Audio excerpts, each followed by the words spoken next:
What is going on? Welcome back to Trending Stocks. Today I want to talk to you about 3 stocks to add to your watch list for this upcoming week that could have a very strong likelihood of a squeeze. So I'm going to go over all that. Make sure to hit that thumbs up and subscribe. I always greatly appreciate that.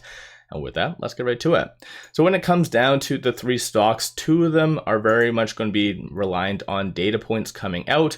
One kind of has some justification, so I'm going to touch on that in a second. But when it comes to data points, Monday and Tuesday is just going to be fairly quiet. It's going to piggyback off of the momentum from last Friday. But Wednesday and Thursday, those are some days that you need to really watch for because CPI is coming out. And so when it comes down to CPI, I don't need to explain that to you, how important that is for the broader scale, especially to Powell as well, and more specifically, I guess PPI essentially.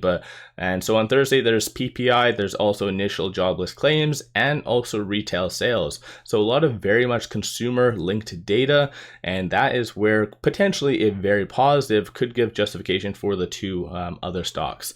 And at the time, or I guess this upcoming week, there isn't really any companies that could cause a big disruption in the market that could have shorts on the edge of their seats. So I think it's just kind of bland a little bit. Adobe and Oracle, I think those are the key ones to really watch for. But still, getting right into it, of course, with AMC, the king of all meme stocks, kind of breaking down on many different levels, one of which is even the technicals and a lot of different things. I think that's kind of having shorts in a little bit more of a power trip, because you kind of do see on a lot of other stocks, shorts really increasing their position kind of boldly, in fact. So that might be their demise, but still it's kind of linked to AMC in my opinion. But starting off with the 3 companies, I believe these 3 companies have not been on the list before, so we'll get right to it. So the first stock right here is Elvn Therapeutics, ticker's ELVN. Actually, my apologies, I do feel that this one has been on it before, but over the last 1 year, it's been up 94.28%. Year to date, it is up 5.52%, and over the last 1 day, so based on Friday, up 2.84%. But the reason why this is on the list is because of the data points. So short score is currently 90, utilization is 79.46%.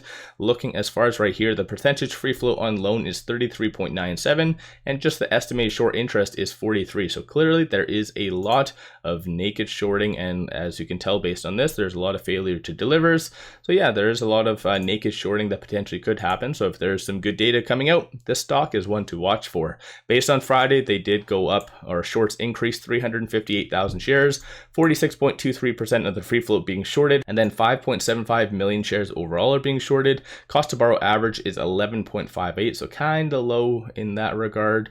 And as of right now, looking here, so the interactive broker short availability, it only shows 90,000 shares being available to short, which kind of, if you think about it, is a drop in the bucket. So very, very low. So this is one stock to really kind of watch for. Moving on to stock number 2, it is CIFR Mining.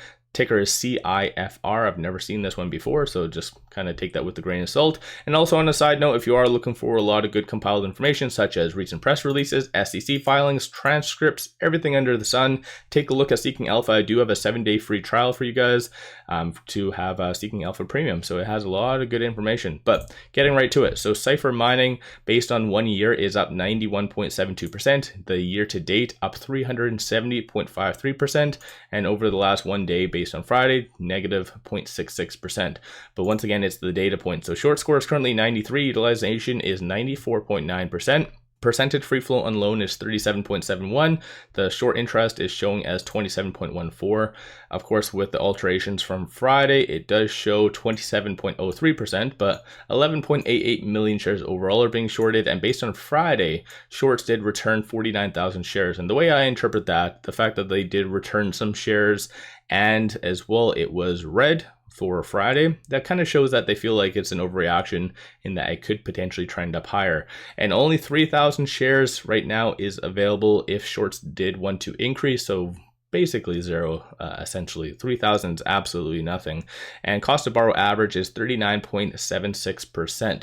So yes, another stock that most likely that does have a lot of naked shorting, and I think in general is on a very good run operationally. So this stock is definitely one to watch for. And then finally, stock number 3. This one probably is the most questionable one, but it is Faraday Future. So based on Friday, it did go down 3.34%. The year, 94.85%, and year to date, 82.66%. Though this stock definitely has had its fair share of issues fundamentally, and also just needing money, but yet there has been an immense amount of failure to deliver. So a lot of naked shorting that's been happening with it over a long time, extended period of time in fact. But short score is currently 64, utilization is 70.88%, and they recently did a 1-for-80 reverse stock split. Normally Ortex takes roughly about 1 day to alter their kind of system to reflect the new data, but oddly enough, it still does show 1700% short interest. So that is something to kind of consider. And with the recent news that did come out for Faraday, it could go hand in hand that there might be a squeeze potentially. But 286.63 million shares overall are being shorted. Cost to borrow average is 10.35%. So kind of okay in that regard. But with the recent news right here, so press releases, and so right here, September the 7th, it did say that they are going to be obviously increasing shareholder value through various things, one of which is increased transparency. Second is a potential legal action, and this is where they're kind of starting to investigate against perceived market manipulation or misinformation of activities. And so this is where if the company does find illegal short selling or other market manipulation or misinformation, it tends to take legal action.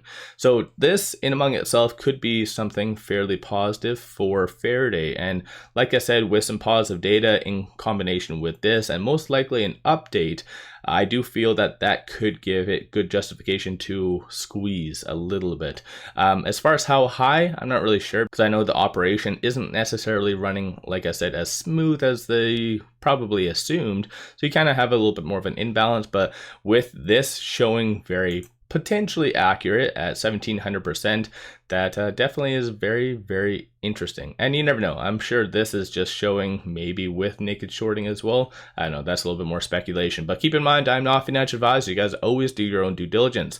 So let me know your thoughts on these 3 companies. So Faraday Future, tickers FFIE, right here, CIFR Mining, and then also Elvn Therapeutics. So this one, I do remember, yeah, has actually been on the list a couple of times. So let me know your thoughts on all of this in the comments below. Don't forget to hit that thumbs up and subscribe. Let me know what stocks you feel could squeeze this week and potentially why. Take advantage of this promo as I've been sharing with you. Sign up for an account with MULN, throw $100 at it, and you get 5 free stocks. Each stock can be valued up to $2,000. So this is one of the best deals that you can get. It's a win-win in my opinion. And this unfortunately is only available for Americans. If you are Canadian, in fact, MULN is actually heading to Canada, so you can sign up. All you need is just your phone number, so that is it. No other information is required. And for those Canadians signing up, you can enter to win a gift card, Tim's, Amazon, things like that. And obviously you don't get more Canadian than Tim's. So let me know your thoughts. Don't forget to hit that thumbs up. And with that said, appreciate you all watching.